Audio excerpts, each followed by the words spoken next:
You're tuning into Black and White Sports on YouTube.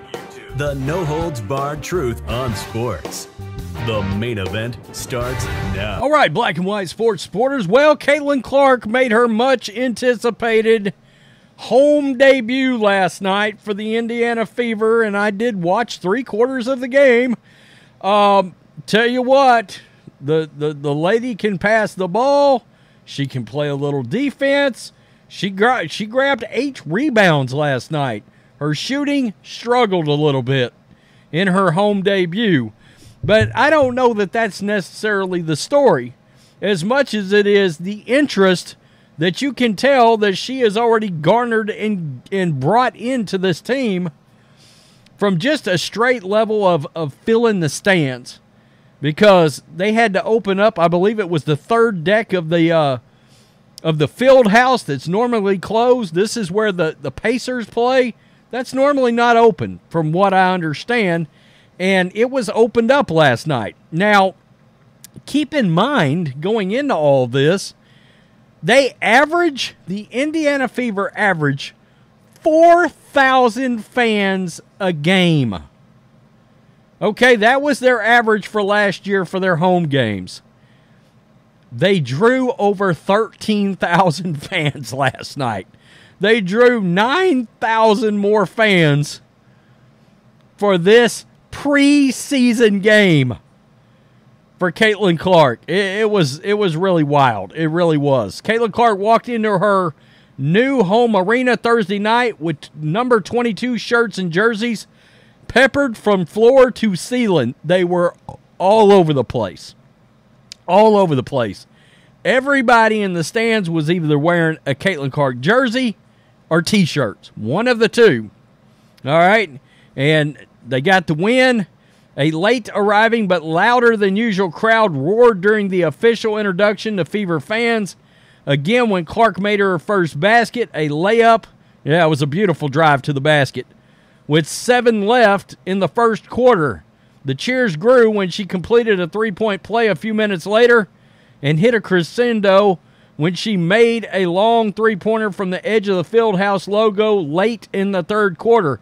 And she was struggling from three-point range last night. Man, you can tell she's going to be one of these players that when she gets hot, you're going to look up and she scored 28 points like it's nothing. If she messed around and she's going to be one of these that'll hit 6, 7, 8 in a row from 3. Again, I talked about the love child of Steph Curry and Larry Bird. That's kind of exactly what you saw last night. The all-around game. 12 points, 8 rebounds, 6 assists. She's got to get those 6 turnovers under control. Look, it's her second game. All right, her second game. And you could tell she was sort of jazzed up, but it was almost like the pregame caused a little overexertion.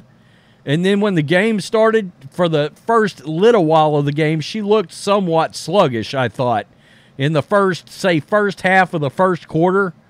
But here we go, right here. This is a triple she hit last night that the Fever posted.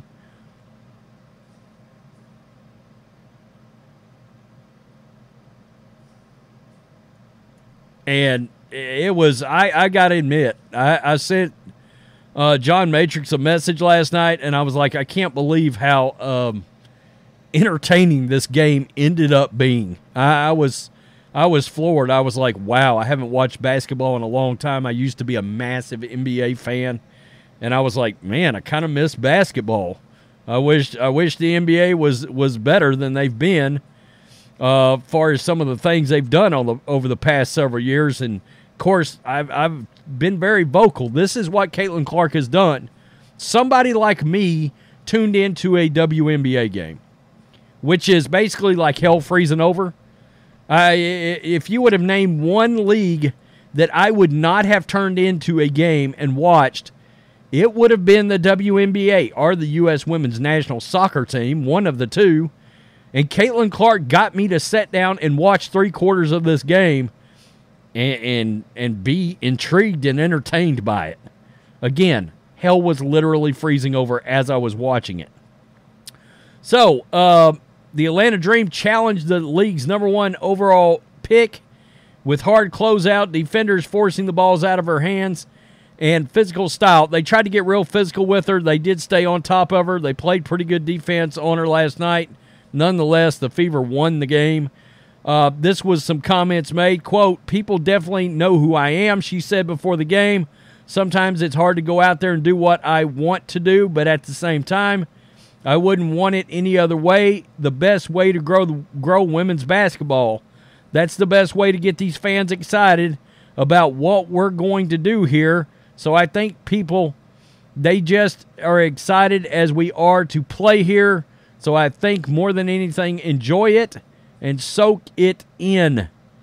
Now, this is where it got really interesting as far as actual attendance goes. Indiana opened the third deck of seating at the Gamebridge Fieldhouse.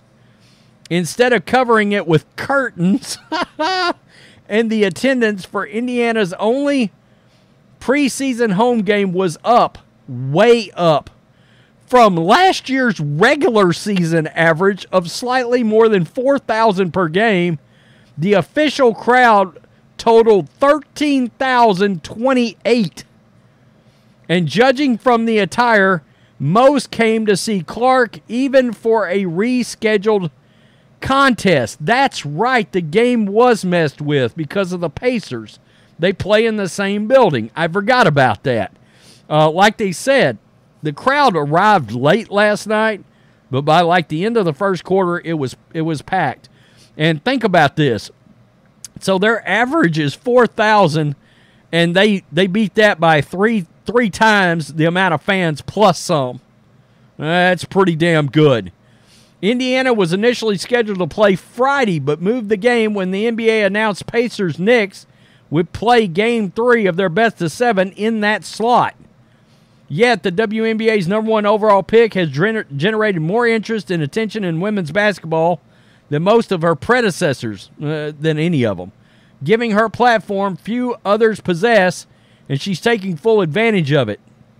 Her presence, coupled with others, perhaps the most heralded rookie class in WNBA history, prompted League Commissioner Kathy Engelbert to announce earlier this week she's poised to spend $50 million on charter flights over the next 2 seasons. Meanwhile, the curiosity surrounding Clark has some opponents moving games to larger venues to accommodate ticket sales, and a team that hasn't been to the playoffs since 2016 will be on TV. 36 of 40 regular season games will be on national television. That's big time. For Clark, playing in front of a full arena has become norm. For her teammates and coaches, this could be the start of something bigger than they could imagine. Quote, "This is what women's basketball has always been about." Aaliyah Boston, the WNBA's 2023 Rookie of the Year. "I think it's really great that fans are following their favorite players from college into the league because that's the way we continue to grow." And that's kind of what happened back in the day. I talked about Larry and I talked about Bird, out of Michigan State. I mean, that whole transition, people followed Larry and Magic out of college into the NBA, and that's how the NBA took off, And you're seeing it right here. It's been pretty wild to watch. And I'm like a perfect example of what these videos are about. I would never have watched the WNBA, not in a million trillion years. But I was interested in the Caitlin Clark thing and all the fire and fever around her. And now I find myself actually sitting down and watching one of these games, which is, you could tell last night as they were showing the crowd, there was a lot of people there that I would venture to say has never attended not one WNBA game. A lot of guys that look like me. I'm just saying. Very interesting looking crowd. And boy, a shocking amount of no purple hair and pink hairs in the crowd last night. Just pointing that out. The WNBA's got a big opportunity here, provided their current stars, and I use that term loosely, and their attitudes don't blow it. Because if they keep shitting on new fans will go away. We'll be like, to hell with you. Even if we do want to watch Caitlin Clark, we'll just be like, nah, we're good. That's not a way to do it. Trust me. Look at entertainment right now. They tried that with entertainment fans, and they lost a bunch of them.